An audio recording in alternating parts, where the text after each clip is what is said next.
আসসালামু আলাইকুম। শিরোনামে আমন্ত্রণ জানাচ্ছি আমি জসিন্তা জিনিয়া।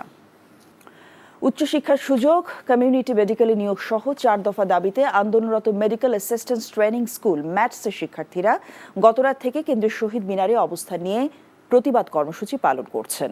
দাবি আদায় না হলে আজ দুপুর থেকে আমরণ অনশন কর্মসূচি পালনের ঘোষণা দিয়েছেন তারা। দাবি আদায়ে গতকাল শাহবাগে জাতীয় জাদুঘরের সামনে অবস্থান নেন ম্যাথস শিক্ষার্থীরা। দিনভর কয়েক দফা শাহবাগ মোড়ে যাওয়ার চেষ্টা চালিয়ে ব্যর্থ হন তারা। পরে স্বাস্থ্য উপদেষ্টার ব্যক্তিগত সহকারী তুহিন ফারাবি আন্দোলনকারীদের জানান, 2-1 দিনের মধ্যেই নিয়োগের সার্কুলার দেবে মন্ত্রণালয়। মেনে নেওয়া হবে সব যৌক্তিক দাবি। এরই মধ্যে তারা বাধা উপেক্ষা করে সচিবালয় অভিমুখে যাবার চেষ্টা করলে তাদের ছত্রভঙ্গ করে দেয় পুলিশ।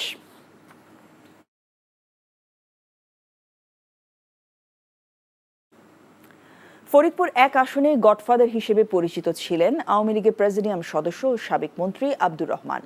ক্ষমতাচ্যুত স্বৈরাচার প্রধানমন্ত্রী শেখ হাসিনার বেআই ইঞ্জিনিয়ার খন্দকার মোশাররফ হোসেনের পর ফরিদপুরে ছিল তার একচ্ছত্র আধিপত্য। নিজস্ব বাহিনী গড়ে তুলে শুরু করেন জমি দখল, চাঁদাবাজি, সন্ত্রাসী কর্মকাণ্ড। বিশেষ করে বিরোধী দলকে দমনে বিশেষ কৌশল ছিল তার। ফরিদপুর থেকে সঞ্জীব দাসের পাঠানো রিপোর্ট। এর মধ্যে যদি তারা সংশোধন হয়ে ঘরের ছেলে ঘরে আসে তাহলে তো ভালো, যদি না আসে তাদের বিরুদ্ধে। আব্দুর রহমানের লোকজন আমার বিরুদ্ধে রসুন চুরির মামলা দিয়ে আমারে পুলিশদের ধরায় নিয়ে নির্যাতন করছে। এমন অসংখ্য মানুষকে হামলা মামলা দিয়ে নির্যাতন করত সাবেক মৎস্য ও প্রাণী সম্পদ মন্ত্রী আব্দুর রহমান। ফরিদপুর 1 আসনে তার আধিপত্য তৈরি করতে গড়ে তোলেন নিজস্ব সন্ত্রাসী বাহিনী। তার কথার অবাধ্য হলে সন্ত্রাসী বাহিনীর সদস্যদের দিয়ে তুলে নিয়ে গিয়ে নির্যাতন করা হতো। এরপর বিভিন্ন মামলা দিয়ে তাদের পুলিশের কাছে তুলে দিতেন আব্দুর রহমানের বাহিনী। ক্ষমতার প্রভাব খাটিয়ে নিরীহ মানুষের জমি ব্যবসা প্রতিষ্ঠান দখলের অভিযোগ আছে তার বিরুদ্ধে। স্বৈরাচার শেখ হাসিনার পছন্দের মানুষ ছিলেন আব্দুর রহমান। সেই সুযোগ তিনি হাতছাড়া করেননি। টেন্ডার, নিয়োগ, বাণিজ্য, দলীয় পদ বিক্রি সবই করেছেন নীরবে নিভৃতে।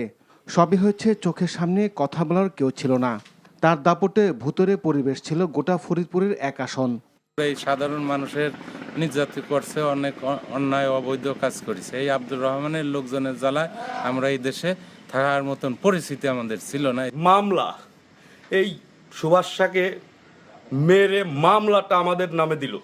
আমরা বাড়ি ঘুমাইতে পারি না, পুলিশ আমাদের বাড়ি চারপাশ থেকে ঘিরে। শেখ হাসিনাকে খুশি করতে বিএনপি সহ অন্যান্য রাজনৈতিক দলের নেতাকর্মীদের দমন করা ছিল তার কাজ। অনেক নেতাকর্মী বাধ্য হয়ে গ্রাম ছেড়েছিলেন।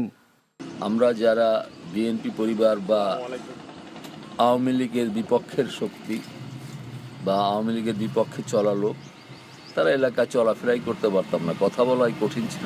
নির্বিচারে মানুষ হত্যা, গাড়ি পোড়ানো, বাড়ি ভাঙ্গা, বাড়িতে আগুন জ্বালিয়ে দেওয়া, এমন কোনো কর্মকাণ্ড করে নাই যে আব্দুর রহমানের বাহিনী।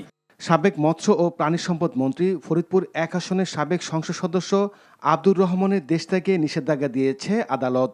দুদকের আবেদনের পরিপ্রেক্ষিতে ঢাকা মহানগরের সিনিয়র স্পেশাল জজ আদালতের ভারপ্রাপ্ত বিচারক ফারজানা ইয়াসমিন এই নিষেধাজ্ঞার আদেশ দেন। আবেদনে বলা হয়েছে, আব্দুর রহমানের বিরুদ্ধে ক্ষমতার অপব্যবহার, বিভিন্ন অনিয়ম ও দুর্নীতির মাধ্যমে সরকারি অর্থ আত্মসাৎ করে নিজ গ্রাম ও পরিবারের সদস্যদের নামে জ্ঞাত আয় বহির্ভূত সম্পদ অর্জনের অভিযোগের অনুসন্ধান চলছে। NTV news desk. শিরোনাম এটুকুই। এই খবরের ভিডিও সহ আপডেট জানতে ভিজিট করুন এনটিভি অনলাইন www.ntvbd.com। এছাড়াও এনটিভি জনপ্রিয় সব অনুষ্ঠান ও খবরের আপডেট জানতে ভিজিট করুন আমাদের ইউটিউব ভেরিফাইড ফেসবুক পেজ। 12টায় মধ্যাহ্নের খবর দেখার আমন্ত্রণ রইল। সবাইকে ধন্যবাদ।